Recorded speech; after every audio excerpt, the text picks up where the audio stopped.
I just want to ground us all again in our objectives here. We want to improve quality and scope of early childhood data. We want to advocate for agencies and organizations to align their work around the North Carolina Early Childhood Action Plan and pathways to grade level reading measures. We want to advocate for and facilitate better data sharing.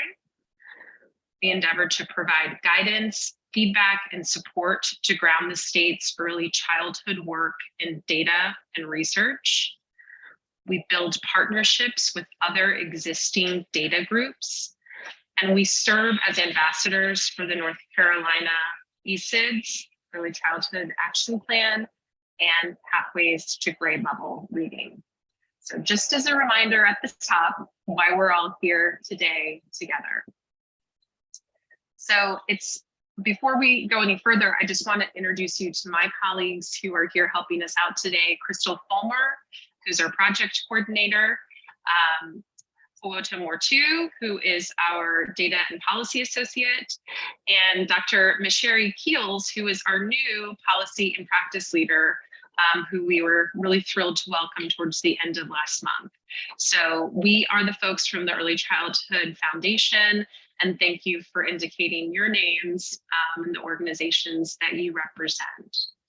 So we're going to go ahead and turn over the mic and the screen to Dr. Tanya Morgan, and she is going to give us an update on ECDAC. Dr. Morgan? Thank you so much. Go ahead and go to next slide. So the NC ECDAC always wants to present our mission and vision to everyone every time we actually do any type of presentation, and that's just to make sure that we are keeping the mission and vision front and center. So I'll just give you a couple of moments to go ahead and read that over. And for the ECDAC updates, we have a lot that has been going on for this past quarter. And this is just a snippet of some of our activities. But we are working on the MOU, which is our overarching MOU for everything that we're doing within ECDAC. And it involves NC Department of Information Technology, of course, DHHS and ECDAC. And we are in process now of our final reviews, and we will get it routed for signature, and we will be hopefully making our deadline, which would be the mid part of next month, to get this signed and be ready to go to complete the rest of the work that we have within the grant by the end of this year. Also, we are in full swing of integrating the 3 additional data sources that you see on your screen there. And this is one of our deliverables. And we actually have MOAs, Memorandum of Agreements, for each of these 3 data sources. And it takes some time to actually get those MOAs in place, but we have one that's in place for home visiting and for EDI data, and we are working on, and I realize I have home visiting twice instead of Head Start, so sorry about my typo there. Head Start is our other data source, and Head Start, we are working on that now to get our MOA in place. And we are currently in process of sustainability discussions for what happens after the PDG grant ends the end of this year.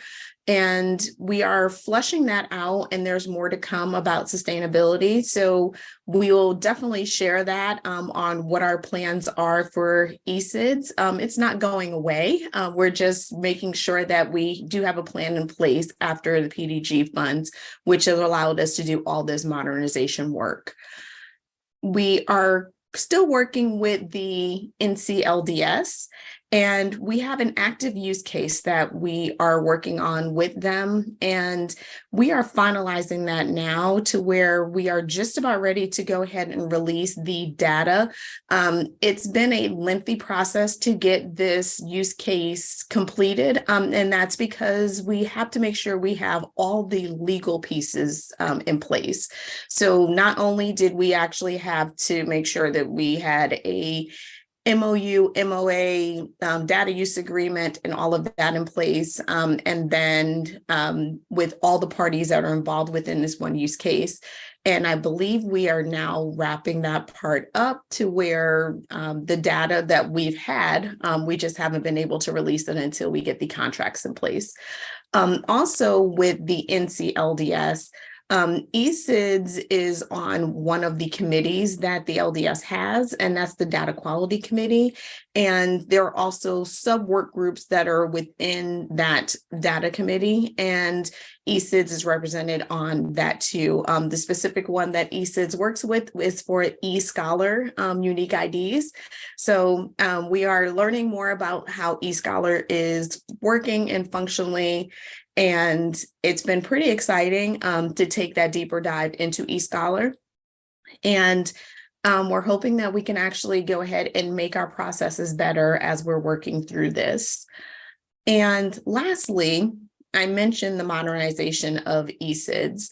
One of the big things that we have been working on lately for some time is the data selector tool and the EER, which is now called eLink.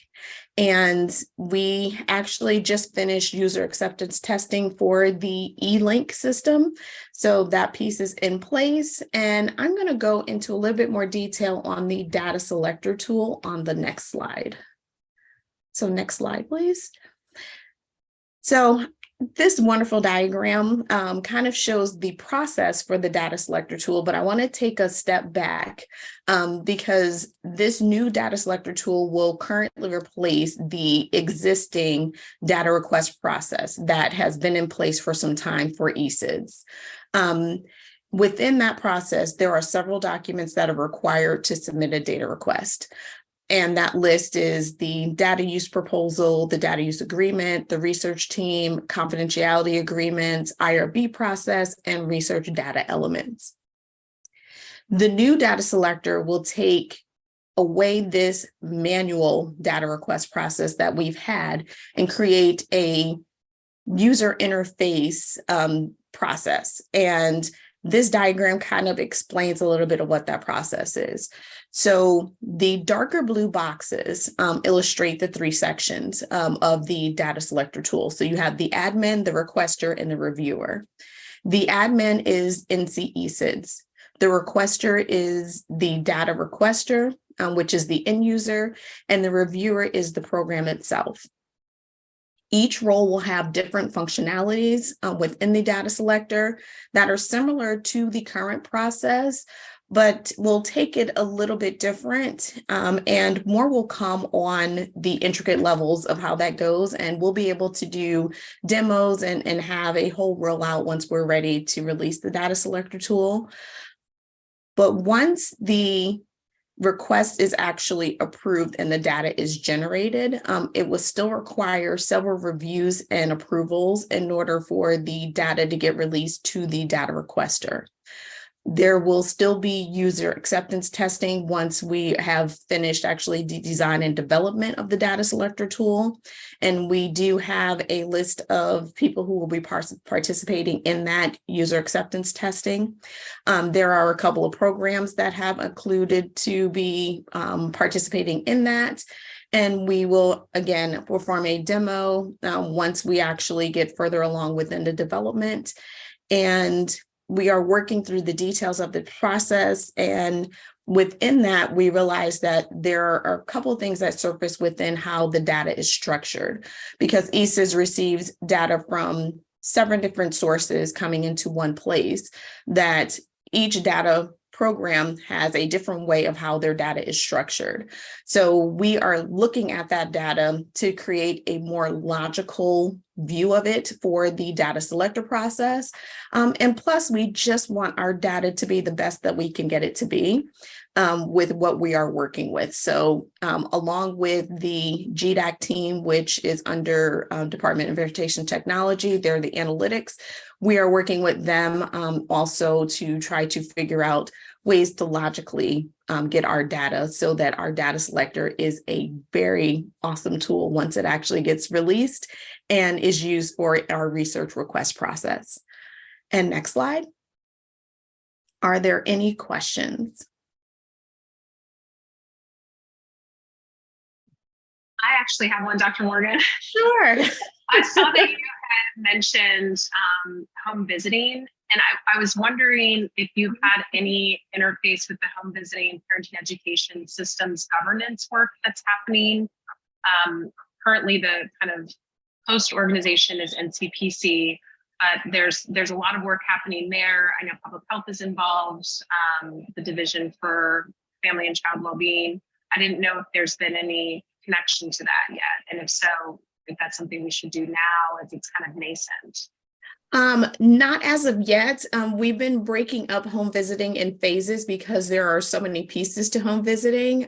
So that's how our approach has been. And we are working on our second phase right now, which is for nursing families. And we already did healthy families is already in process. So we have the MOA for that. So we are currently working through it. Home visiting is so large. So that was our approach, to break it up into sections that actually made more sense. But yes, I would love to speak with you more about the other pieces to make sure that we are capturing everything that we need to capture. Great, thank you. Thank you. Any other questions for Dr. Morgan?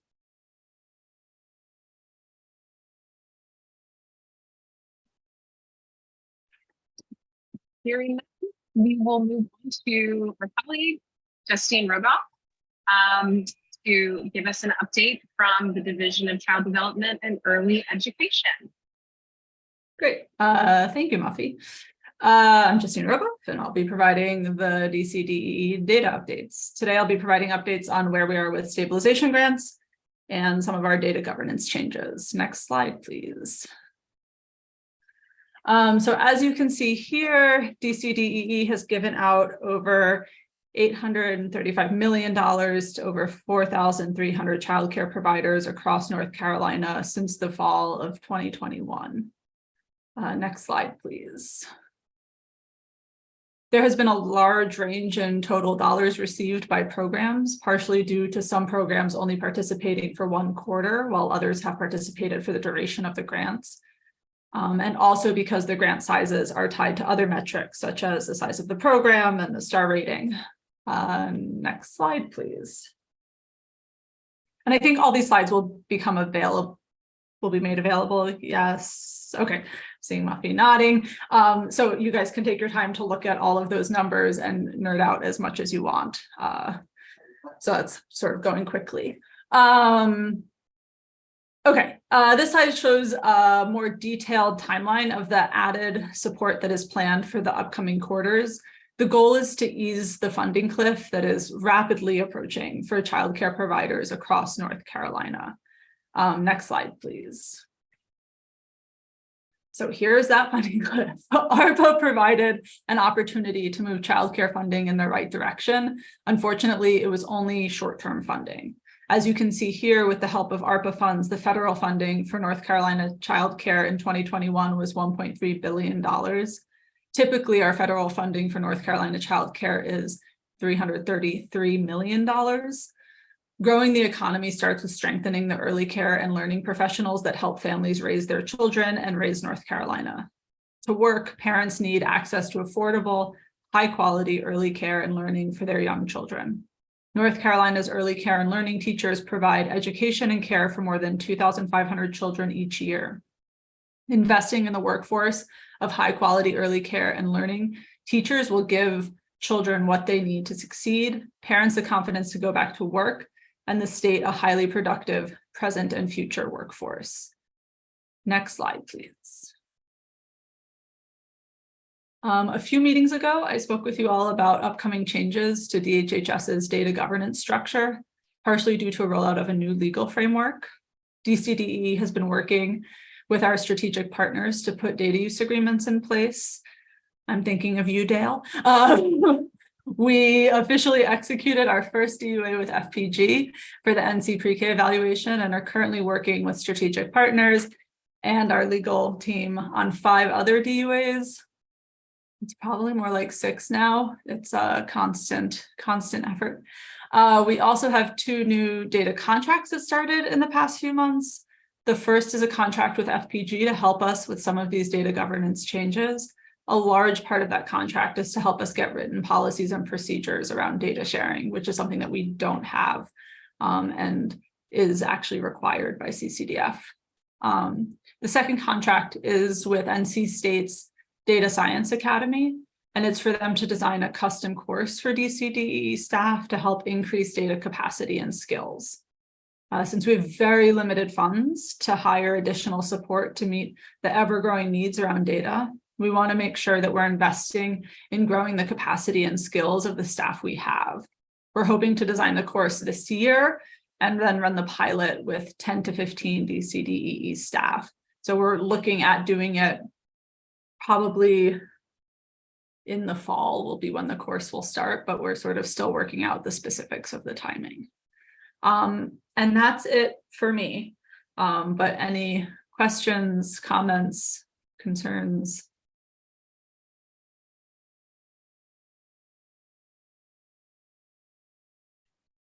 I have another question. You know, us at the foundation, we are updating the Pathways data dashboard, which is aligned with the Early Childhood Action Plan, and so lifting up a lot of those measures, disaggregating with race, ethnicity where possible, and kind of serving as a gap analysis where we don't have that information. I'm just interested in knowing about how long did it take for that data use agreement, the first one. Like if you could kind of take us through that as someone who's now going to be interacting, you know, with the division in a different way, I'd just be interested in knowing a little bit more about how the sausage is made. Yeah, it depends how you count the time. I think I drafted the first DCDEE DUA template like 2 months after I started. And I've been with DCDEE for about 1.5 years.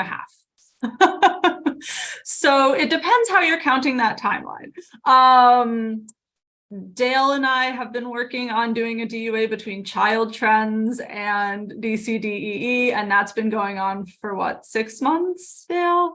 I will say not all of that time has been on DCDEE. Some of that has been on Child Trends, which is just these processes are complicated. I'm a kind of one-woman shop over here from the DCDEE side and working with legal to get it sorted out, but you know, we're sort of building the ship as we're flying it. And so a lot of the holdups are sort of like, what should this process look like, right? Like Dale and I are like, at what point should we send it to Child Trends contracts and then send it back to DCDEE legal? Like, what's the most efficient way to move that? And I think we made some mistakes in how we did it, but trying to learn as we go. So I think it depends, right? Like one of the ones that we're working on right now is the NCPC one. And I don't know if Casey is on today. Not Casey Elander, Casey Strange. And that one is because I think everyone on this call knows the situation between NCPC and DCDEE is super complicated. And so this DUA, like we're probably going to structure it where it's not tied to a contract, but rather tied to the actual legislation that dictates that. So a lot of this is like, we'll see. I think the NCPC one will likely take years to get set up. It depends. The answer is it depends. I think it could probably happen in like 2 months if it's like a simple one and things are happening quickly with our strategic partner. But yeah, it's hard for me to say at this point since we've only executed one and since they vary a lot in terms of how complicated they are and all of that. So this is Casey Elander. Hi, Casey. And I have a bit of perspective on that. I just came out of a meeting this morning, which kind of caught me unawares, and I'm so glad we had this call because I know there are lots of state agencies on the phone, but we apparently are getting ready to DPI at large to send out a communication to data partners, folks we've been sharing data with for years and years and years, regarding a piece of legislation. And I don't think it's new legislation. I just think it's legislation that someone decided to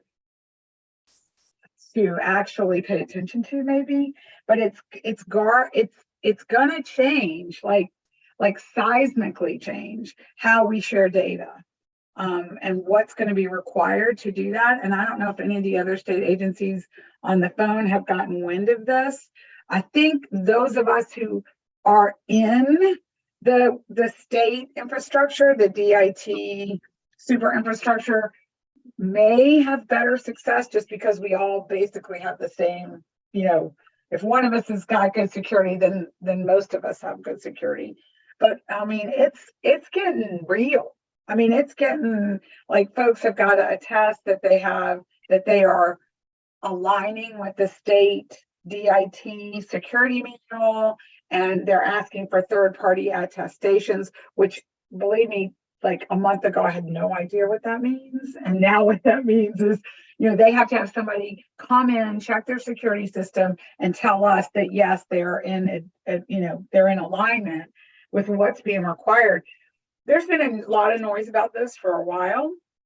And I know that we had some discussion a few years ago about this, and then it kind of went away. It doesn't sound like it's going anywhere. So I just want to put that out there. Our MOAs go through pretty quickly currently, but that will be a huge shift for us sharing data moving forward. And it's not like which I was hoping it was going to be like a stick in the ground, like, okay, today, this is what the policy is going forward. But we are working on a communication right now to go to partners we've had for 20 years and expecting them to be able to do this. So anyway, just throwing that out. Not sure if I'm seeing some nodding, so I'm guessing some people in other state agencies have heard.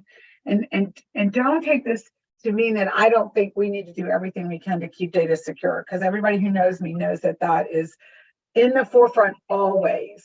But this is going to be tough for a lot of people to be able to sign on the line that they are in alignment, can be in alignment, will be in alignment, or here's what we do instead. So anyway, this is just my great news for the day. Casey, do you mean House Bill 196? I don't think it's House Bill 196. I think it's literally tied in the Wayback Machine, and maybe that is something that's also stating that. But what they're pointing us to is legislation that's been in place for a while under 115C articles, maybe 29, I'm not sure, but it basically just says that the CIO of every state agency shall do these things. And now all of a sudden our CEO is going, oh, look what I'm supposed to be doing. So I'm going to start doing it. And she's doing it. But I talked to EPIC, which is at Carolina, which is theoretically under the same security requirement, on a data, because we've got some big, I don't know how much y'all know, but we've got the collaboratory studies that are like 20 studies dealing with different universities and research partners is underway. And somebody's legal person went to sign the MOA and said, hold the phone, we can't sign this because we can't say we're doing that. And so one of the sub campuses came to us and said, okay, but here's what we can do. And they are going to be able to receive the data because they're going to put these security protocols in place that are not financially crippling for them, but they basically entail the researcher working with the data from that institution will go to the institution, work on their computer. And we're joking because it's like, you can't wear clothes with pockets, you can't do this or that. It's kind of patterned after Washington State. So it's like, okay, so we get it. You go naked and then you work on the data and then you leave the room. You go to a locked room with no clothes on, work with the data and then leave. And that's extreme. But anyway, I don't think this is new, because somebody was putting the word new into the communication and we struck it because it's really not new. It's just like now we're paying attention. So, and it's got to go through a lot of permutations. My guess is in a minute, somebody's going to call the superintendent because it does have the capacity to stop business. I mean, it will. It just will.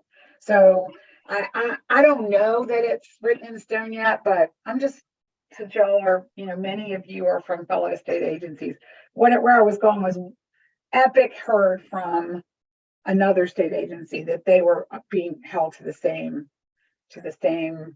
level. And I don't even know if they ever said which state agency it was that was also hearing about this and starting to follow suit. So our legal team flagged this House Bill 196 to me. That I'll take a look at I it. dropped the link to that bill in the chat if anyone Is is this one that's interested. in process, Justine, or is it already? It's in process. It's in process. Okay, now we are quoting something that's already law. It's session law. It's got a citation of session law on it. So I will get it for you and I will send it to you. But I don't want to stir water for people whose waters aren't already stirred, right? I mean, misery loves company for sure, but I don't, I'm not trying to suggest everybody jump on this boat until it's leaving the harbor.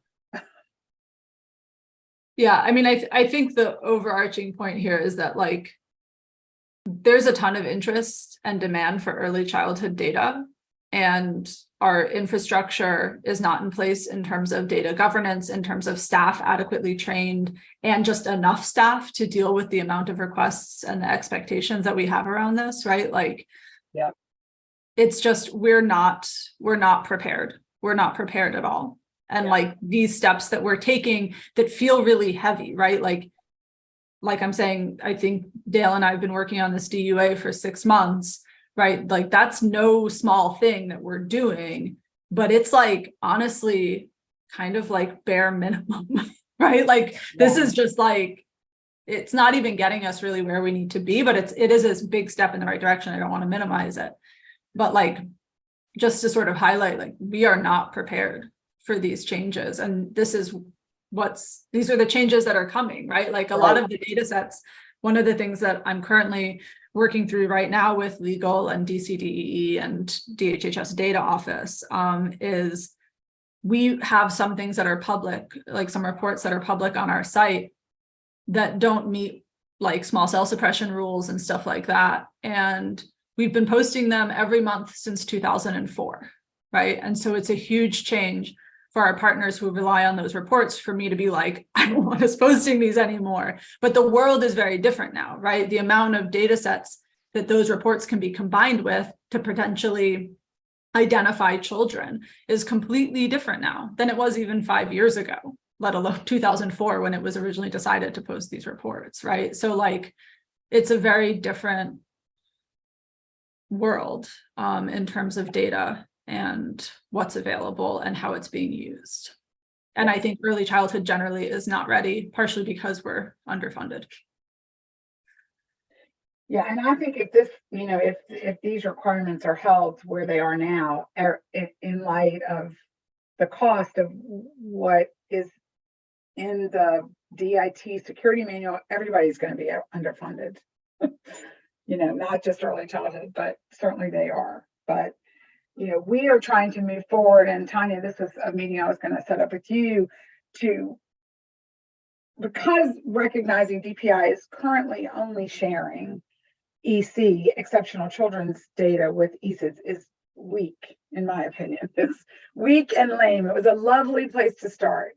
But now that we have our districts so clearly in line with putting pre-K kids in the system, we now have a much more robust early childhood component to our data that we would really like to see ECDAC have. So that's something I'd like to get on our radar, or our, that will be my next thing that I keep saying I can't retire until XYZ happens.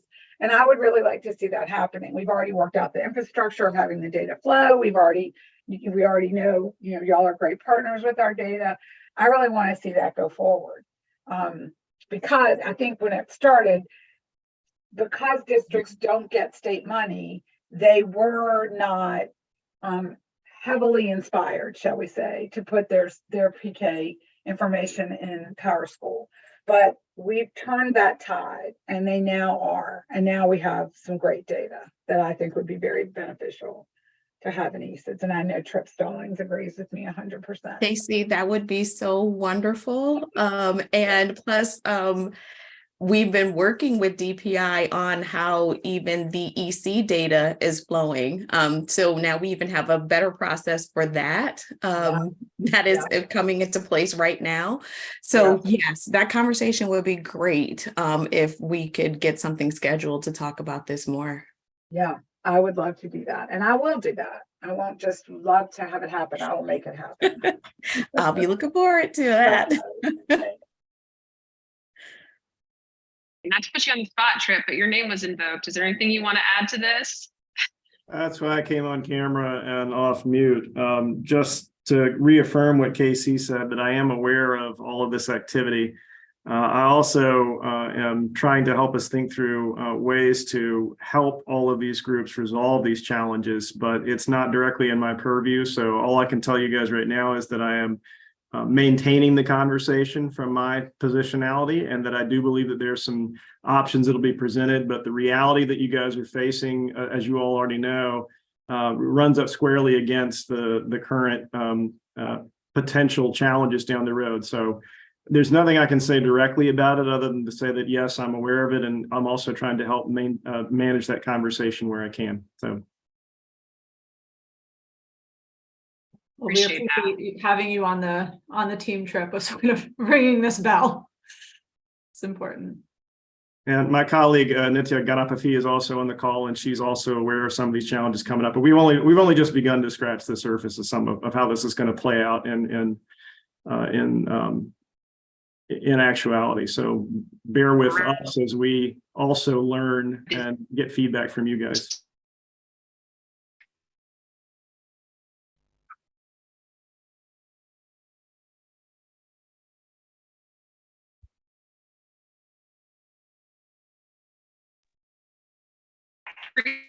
Muffy, you're on mute. I don't know if you're. You hear me? Oh. Is Muffy frozen for everybody else, or that's just me? Yeah, I think she froze. Yeah. Okay. Well, does anyone else have any other questions or comments about anything that I presented while Muffy? Can you hear me? Oh, yes, there you are.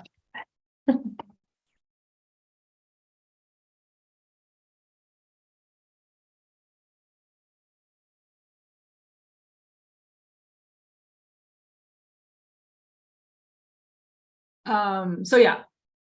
Anyone else, any other questions or comments or concerns? I mean, obviously a lot of concerns, but I'm sorry about that. Can you all hear me now? yes. I'm not sure what exactly happened, but I apologize. Justine, did you finish what you wanted to say there? Yeah, and I don't think there are any other. Well, I wanted to end this conversation on a more positive note.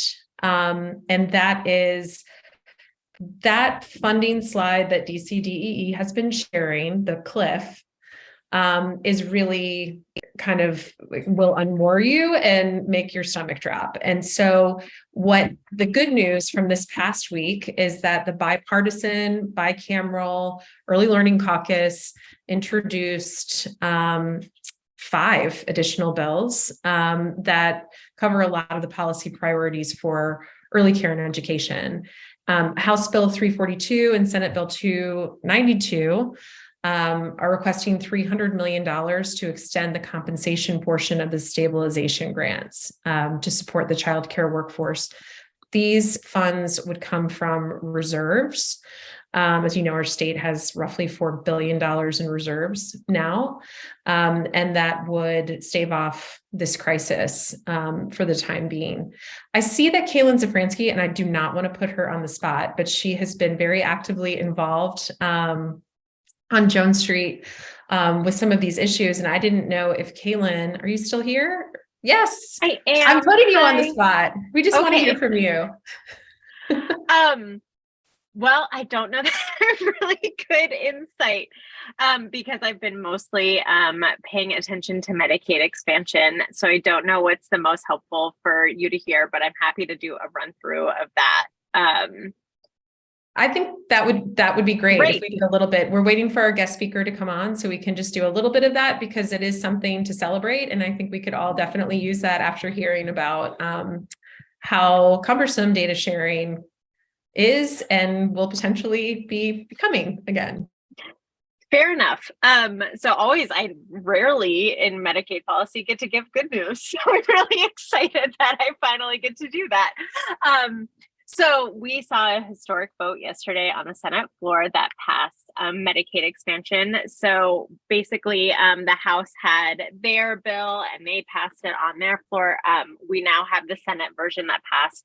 It will allow individuals at 138% of the federal poverty level to be eligible for a new group or a new eligibility category of Medicaid that comes by way of the Affordable Care Act. Wow.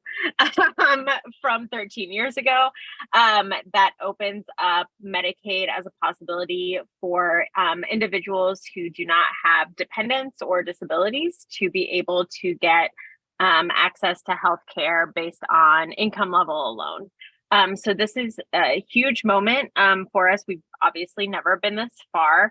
Not only, so it comes at 138% of the federal poverty level. Previous versions had it at 133. So we're really happy to see that they are meeting the kind of standard federal benchmark for that. It does include something that back to being a bummer, that we are not thrilled about, though will get us across the finish line. And there are opportunities for us to work on mitigating the harms of this in the future, but work requirements are a part of this piece of legislation. So we know right now that federal CMS is really restrictive about what they are allowing to be kind of these ancillary requirements for this population to get access to care. So we think that in this current administration, we will not see onerous work requirements, but it's something for us to keep an eye on in the future as administrations change. So I would be remiss to not point that out. But this also means that 600,000 individuals will get healthcare and have been in a coverage gap instead. So I'm not going to be too much of a downer because that is just such a huge thing. So next week we anticipate the concurrence reading, which basically the House and the Senate come together and say, cool, we have an agreement. This is the bill we're going to put forth and send to the governor for signing. This will likely end up as a part of the budget. So I also want to mention that because we know that there's going to be political strategy as a part of that, right? So this is something Governor Cooper has been championing for the entire tenure of his governorship. But we also know that there are ideological differences at play right now. So it is also a heads up that the budget is probably going to include things that we are not in favor of, including tax cuts, restrictions to reproductive justice, and some other items that we don't know what's going to end up in there yet, but I would be really shocked if we were able to just get Medicaid expansion with no other kind of costs to us. So want to be really open, clear eyes so that we can all move forward with full understanding, but take at least a moment of celebration, because for the last 11 years, I know advocates, including so many people on this call, have worked so hard to get this done. So we're really excited about that. I know that there's a slew of early child education bills that have also made it past a lot of previous barriers. And so we're seeing more movement on that. But again, total transparency, I'm the health policy nerd here. That is outside of my wheelhouse. But if you have ever have any questions on Medicaid and the wonky inner workings of our health policy systems, don't ever hesitate to reach out. Always happy to talk about Medicaid with anybody who wants to. Thank you And so happy much. to answer any questions that people have. Yeah. This is 13 years in the making. And while I recognize it's not squarely in the scope of this group, I think it is something that is important to celebrate because it lifts up a lot of the early childhood workforce, most definitely, but also parents and caregivers of young children in our system. And when they have access to the healthcare that they need, that has such an incredibly protective factor around those young children. And also, as it relates to Medicaid, what one of these bills that was introduced, House Bill 321, Senate Bill 294, is it allows for Medicaid coverage of doula services and group prenatal care. So that's also something that's squarely within our scope here in early childhood. So huge congrats to all who have been down this road, and that we can have this moment to celebrate is just bravo, brava. This is wonderful news. I see that our guest speaker has joined us. We are so thrilled to have Van Kim with us. So if we could go ahead and, perfect, great. I'm going to go ahead and introduce you if you feel ready, Van Kim. All right, great. So Van Kim Lin is a senior research scientist in the early childhood research area. And co-director of the Early Childhood Systems Building Unit at Child Trends. She has a decade of experience conducting research on childhood issues and topics to ensure that children and families have access to high-quality services and resources that meet their needs. Her work includes conducting mixed methods research, evaluation, and technical assistance around administrative data, data systems, and implementation science. She supports a breadth of early childhood programs and services from childcare subsidies, Head Start, home visiting services, early childhood curricula, early grade assessments, and quality rating and improvement systems. She is a promoter of using and linking early childhood data, childhood administrative data, and she prioritizes stakeholder input to inform her work, from children and families to service providers to administrators. So it is clear that she has found her people, or we have found our person in her and her people in us. We're thrilled to welcome you, Van Kim. Thank you so much for spending some time today to present to us about work that you've done centering racial equity in ECDAC. Take it away. Sure. Okay, I'm gonna share my screen now, and you will let me know if it doesn't end up working. Looks like it could be working. Okay, great. So I will just get started to say Dale, who is also on this call, also works with me. So she is equally as important to all the work that we're doing centering racial equity and supporting states around this work. And I will also say that we both participate in an initiative within Child Trends, which is the Early Childhood Data Collaborative, where all the things that we do specifically around supporting different communities to coordinate their early childhood data is also rooted in this idea that we want to use everything that we're learning and rooting that in the voices of the communities and the people that we, who are ultimately affected by all of this work. So that's just, if you want to learn a little bit more about ECDC, it's right there. You can go to ecedata.org or our Child Trends website, and it should get you to where we are. Okay, well, I'm going to get started, and I think that's enough in terms of introductions. Actually, let's see if this is moving. I'm on a different screen. Okay, so before we get started, I always like to center us again on why we're doing this work, especially because data can often be not the most sexy type of thing. Although when I got on, I saw a little comment about the nerdy work. So maybe I am among like-minded people, and data is what is very exciting to you.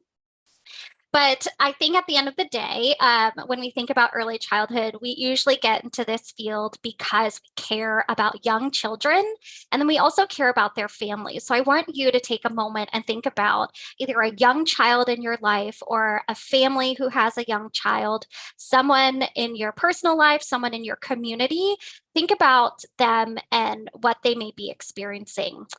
Think about what is their family structure. Do they have a mom, a dad, aunts, uncles in their house, grandparents who are around? Do they have one kid, two kids in their family, a young kid and an older kid? What does that family structure look like? Who is in their community? Think about what their needs are. Do they have enough food to eat every day? Are they in a learning setting? Are they needing some sort of housing support? Have they just moved to your area and they aren't sure what resources are available to them in their community? Are they in need of certain resources and supplies, learning supports, things like that? What does that family look like? Hold that person or that family in your brain as we think about data, because I think that is truly the reason why we want to use and improve our use of data so that we can help these families, these individuals. So as you think about that family, I want you to think about families who may come from a different racial or ethnic background, especially those who have systemically or historically faced inequities in the early childhood space or in your communities. So we know often that these families have lack of access when it comes to the cost of early childhood services. Many times they may not be able to afford them, or services are too high, or there may be subsidies that are available to them, but they don't know how to access that in order to be able to pay for their services. You may also think about what their work life looks like. Many times early childhood services are not available during their work hours. So if they're on shift work and they have to work in the evenings, are there early childhood services that are available to them during those hours? Or if you think about, I have to call this office to get access to a resource so that I can get some support, but those hours of operation are only during my own work hours. How do I then access that? So that's another difficulty. You may also think about the location of services, and maybe think about the location of high quality services. Is that in a place that is conveniently located to this family that you're thinking about? Is this in a place where they can easily access support? So for example, I live in Baltimore City. I actually go to another county to access childcare for my son because there is not enough in the proximal area. And so I'm driving about 15 to 20 minutes to get him to care. Think about other families who may not have either the time to do that, the transportation to do that, and what may be their experiences. And then again, is there even availability and in the quality that families want for all of these services?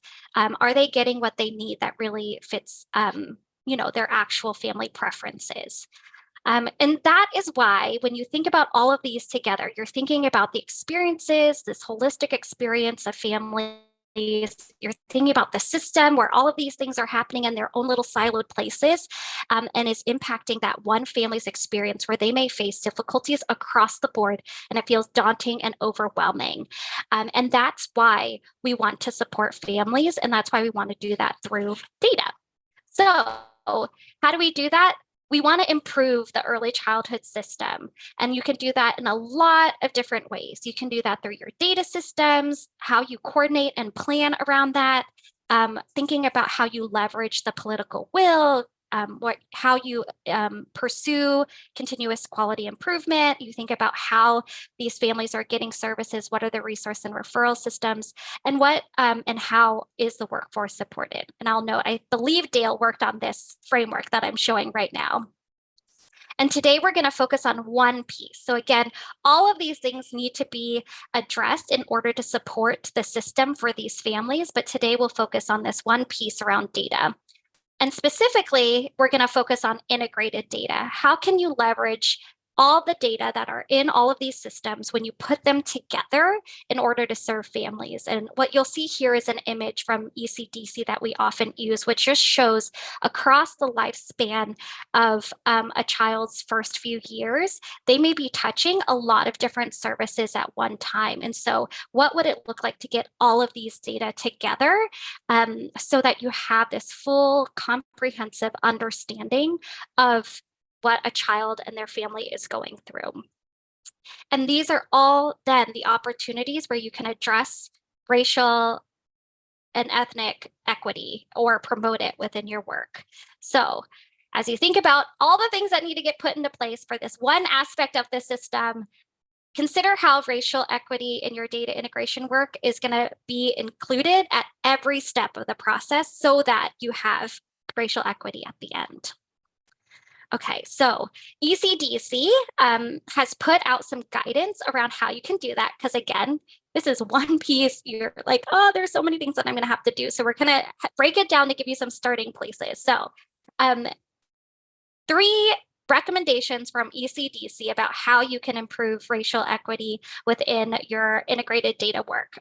The very first one is, what type of policy questions do you have? And do those center on equity? Are there actual questions related to equity? Are there ways that you're approaching answering the question that is centered on equity? Is there a governance body that you're leveraging in order to ensure that how data are used, how data are shared with one another, how data are interpreted is equitable? And then is there a process by which you're creating unique identifiers to connect information across all your sources to ensure that you understand the holistic experience and comprehensive experience of an individual child and the family? So those are our 3 starting places. We'll go through each of these in depth, and I'll also give you some examples along the way. So hopefully, and then we'll open up for questions at the end. So let's get started on our policy questions. Hold on, every time. All right, policy questions. So ECDC ultimately recommends thinking about this overarching question. As you put yourself in the shoes in North Carolina, do children in North Carolina who are from birth to age 8 have equitable access to care that supports their development and meets their family's needs? And you can break those down by thinking about, is there enough supply of the early childhood services that families need in your area?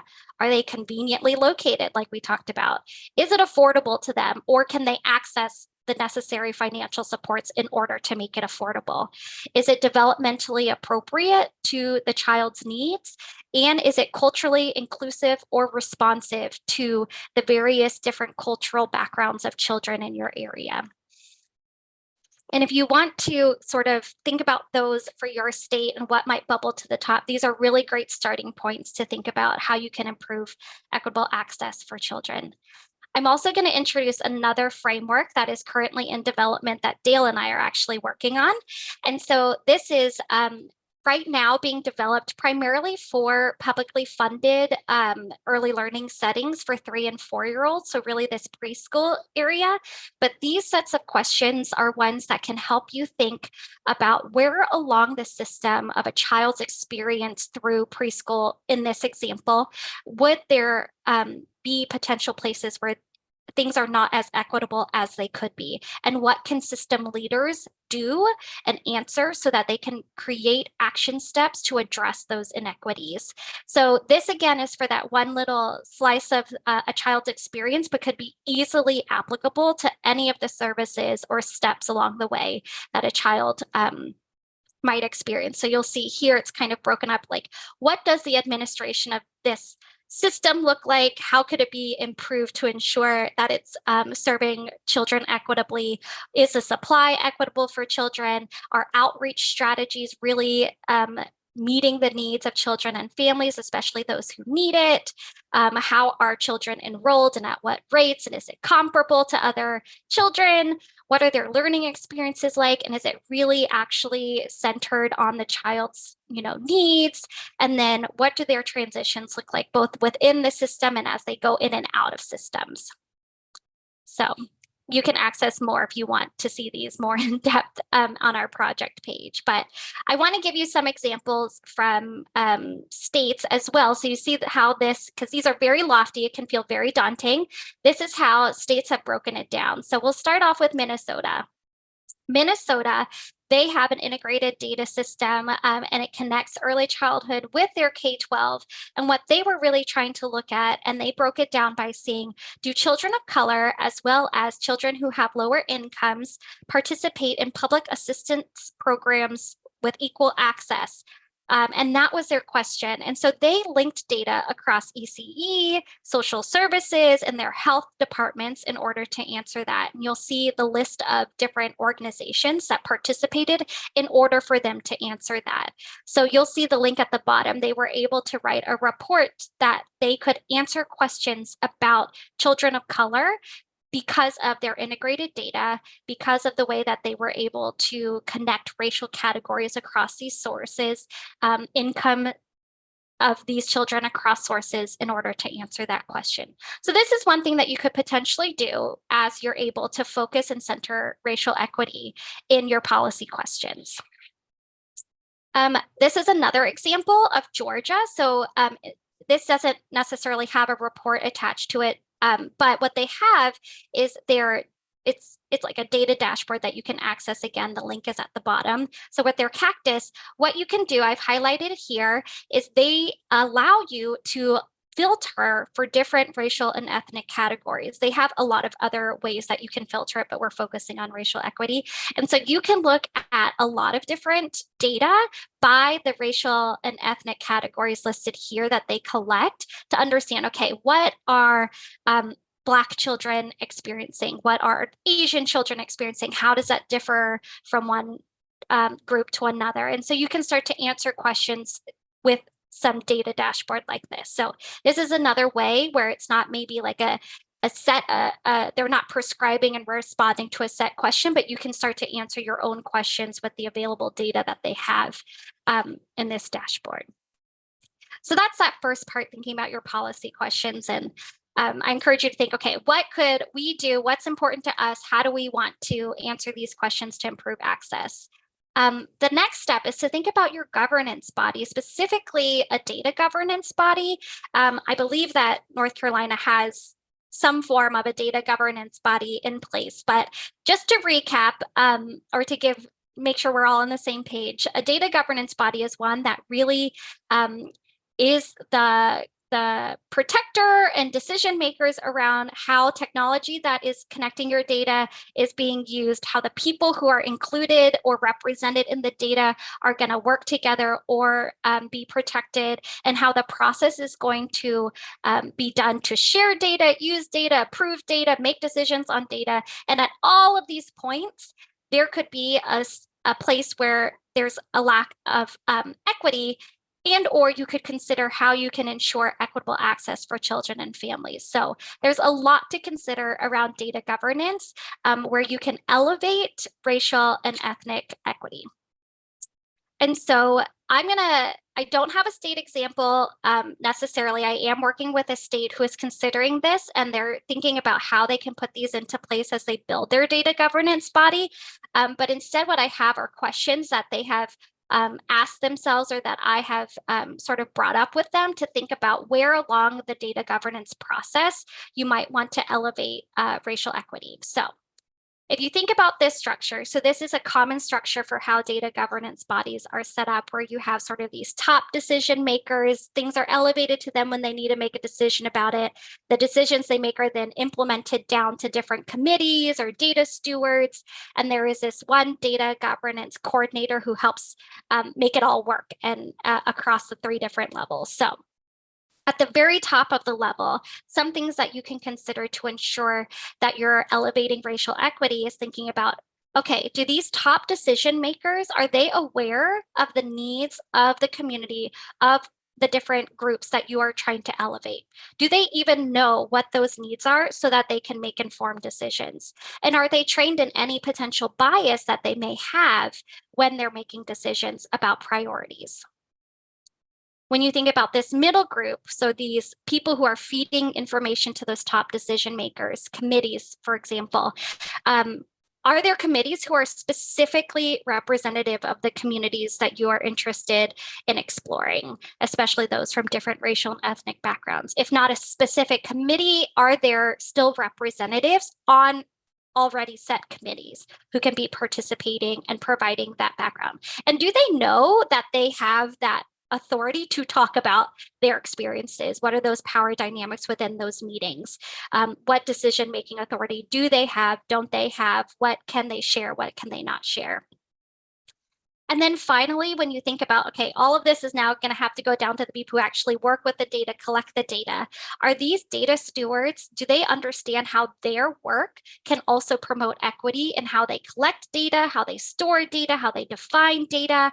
And it is that data governance coordinator elevating all of these racial and ethnic equity into all of the conversations around data governance. So those are some of the things that you can consider as you think about your own sort of governance system.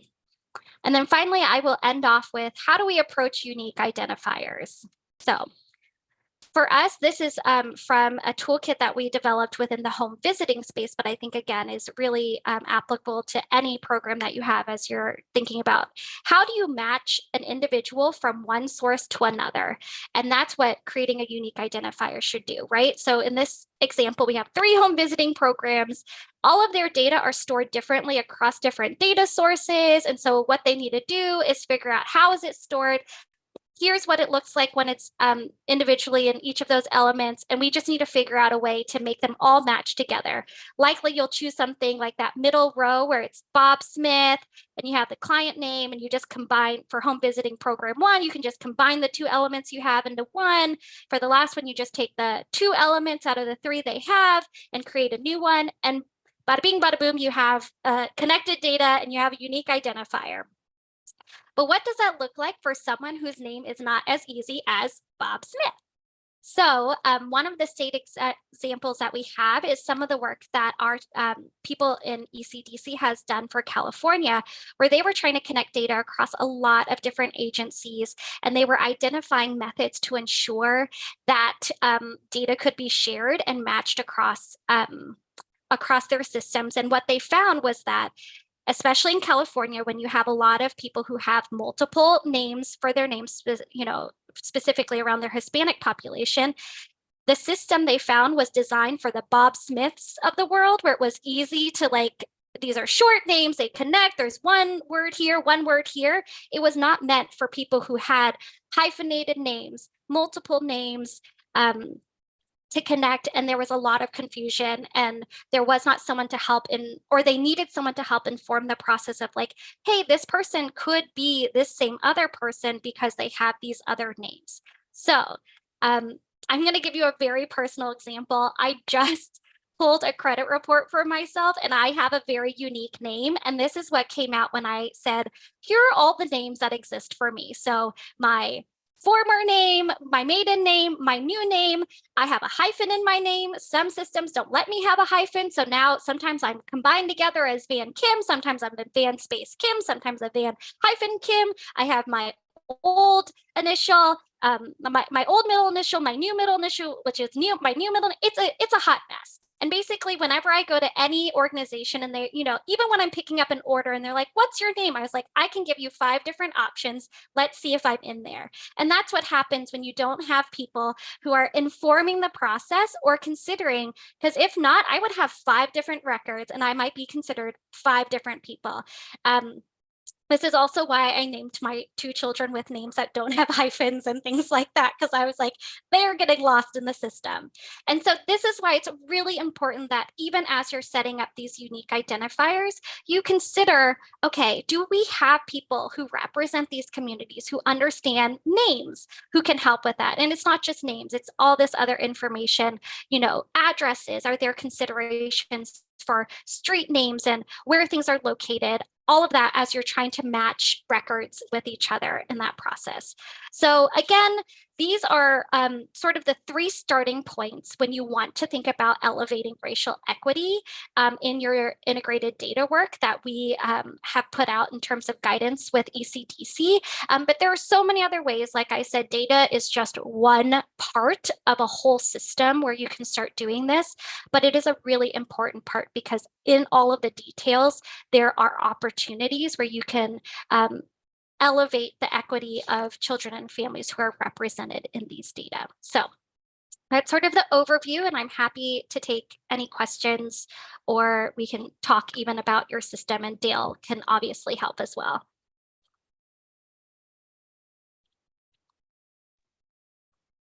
Thank I'm going you to stop. so much, Van Kim. Here, Yeah, you're going to stop sharing your screen? Is that okay? Because it's nice to see people. Okay. Thank you so much for being here. I encourage you all to come off or to put your question in the chat, and I'm happy to pose them to Van Kim. But the floor is ours now.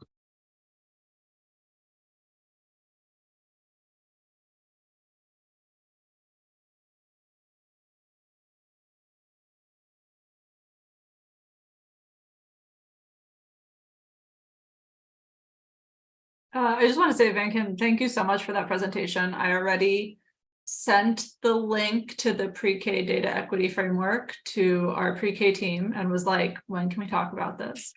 I think our issue, which Dale is very familiar with, is that we have a lot of like underlying data issues that need to be addressed before we can start to layer some of these additional pieces on top of it. But what I said in the email to the pre-K team was, like, I want us to be thinking about what change, like this as like a framework to help us think about what changes could we make reasonably, so that we could start to think about some of these questions.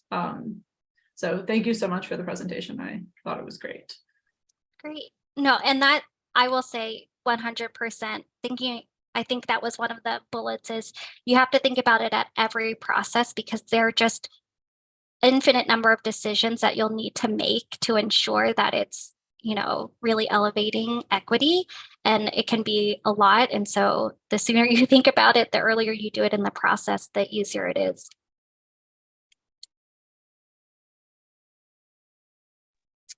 Yeah, Mary just shared in the chat that a Latin American data specialist told her that children in her country are typically named after the saint on whose day they were born.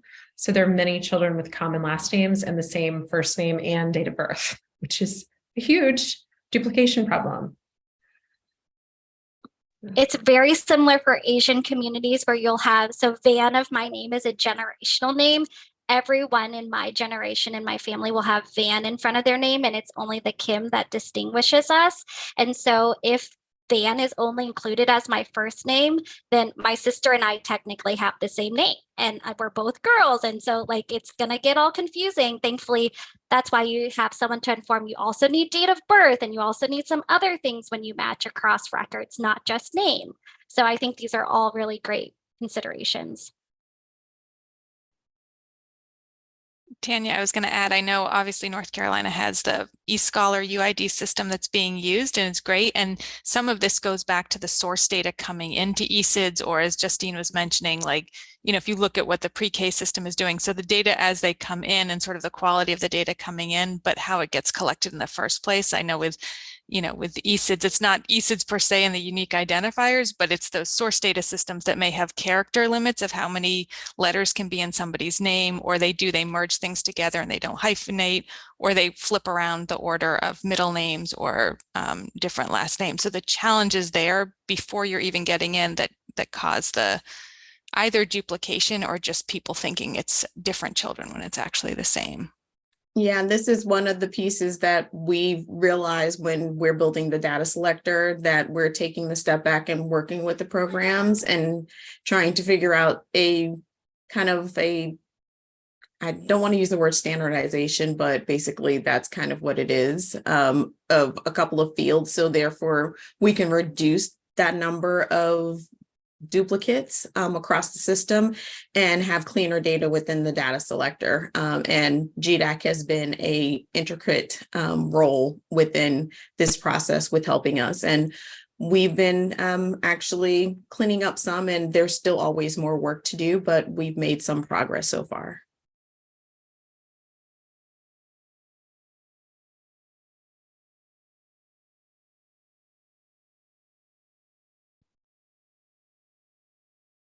Are there any other questions? Okay, well, we are so grateful for your time, Van Kim. Thank you. You are welcome back to North Carolina, our virtual space, anytime or in real life. Dale knows this. Literally any chance that I can go to North Carolina, I try to go. And I used to try to staff myself on everything related to North Carolina. I came when I was like 8 months pregnant because I was like, this is the last chance I'm going to have for a long time. I have to go. And so if there's any opportunity to come to North Carolina, she knows I'll make it down. Well, that's terrific. And we have even more reason to celebrate with Medicaid expansion going through. So it's even better than it was before. So thank you so much. Okay, to the rest of you all, it looks like we had a little bit of attrition here. This meeting, we didn't give a whole lot of runway from planning to event. So we'll just kind of go over just to bring what we were discussing that we need to determine for this year top of mind. And then this is something that will be discussed in further detail at our next meeting. But Crystal, if you could bring up the slides, and I anticipate that we will wrap up a little early today.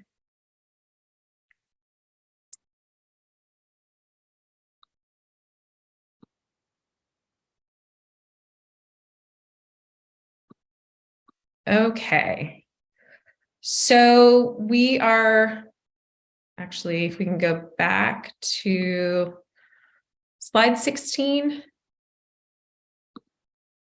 There we go. So I again, because we have a more intimate group, I don't think that we're going to discuss this in great detail, but I did want to bring it back to the group to review the data development strategy to determine if there's any revisions we feel need to be made, and to also think about new social emotional health measures.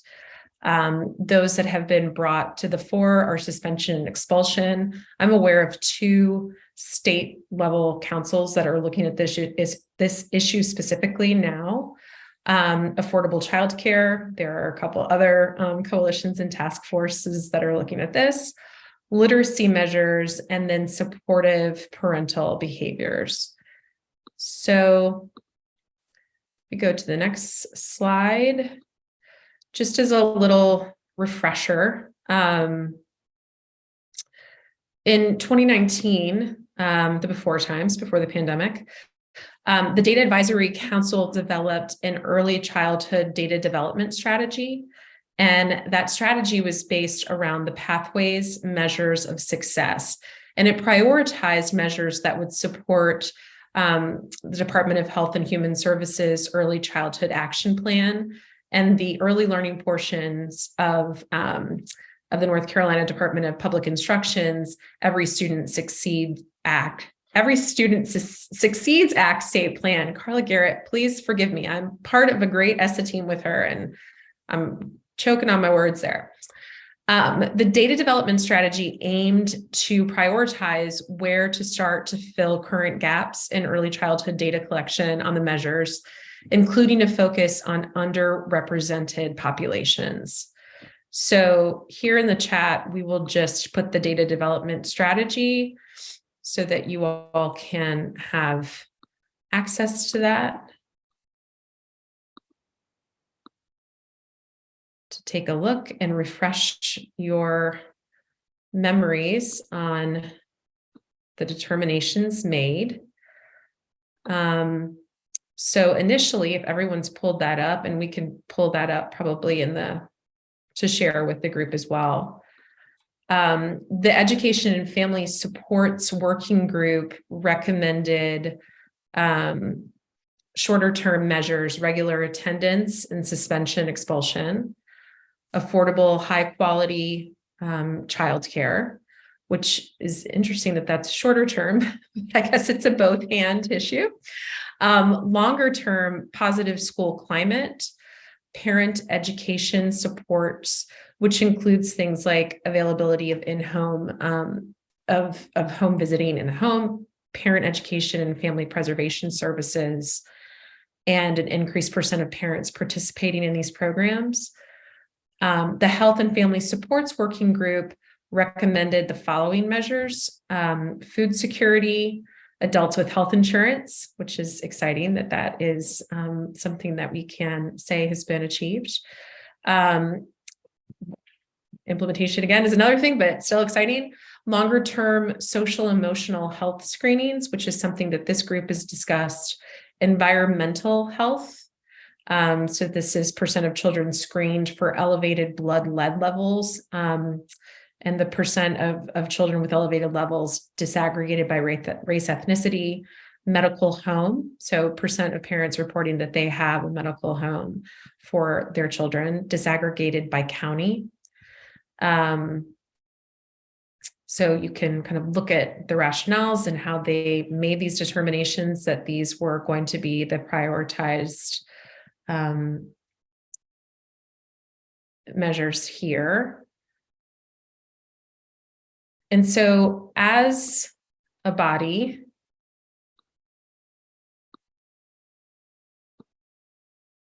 we determined that we wanted to discuss social emotional health potentially. So the percent of young children screened for social emotional health needs, of course, disaggregated by race, ethnicity, income, and locality at the county level. We could go back to the slideshow, Crystal, and go to slide 19.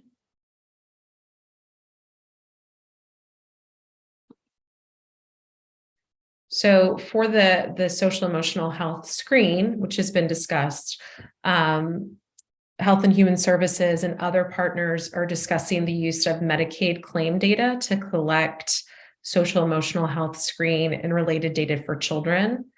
Also private health insurance. So there are specific codes that have been recommended. DHHS is including flourishing metric on child behavioral health dashboard and considering future options, perhaps to collect an oversample. And the Infant and Early Childhood Mental Health Consultation Task Force, Early Well, which we are involved in convening along with NC Child, and other initiatives are also focusing on data development in this area. I think I would include, yeah. So are there any questions here? This is just to kind of ground us in the work thus far, and we will need to make decisions on if in fact there are other data measures that we want to explore. Justine has brought up that there are some new childcare rules coming up on lead and asbestos remediation, and that perhaps that's something that we should consider as a future topic for this group. I think that sounds like a great idea as it relates to QRIS, which is also going to be addressed in these 5 bills that have been entered.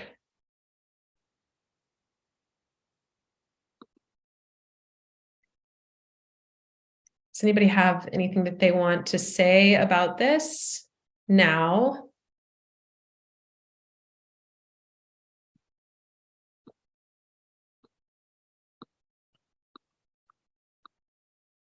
It's a quiet, intimate group today, and that is A-okay. It's the Ides of March, so we're all just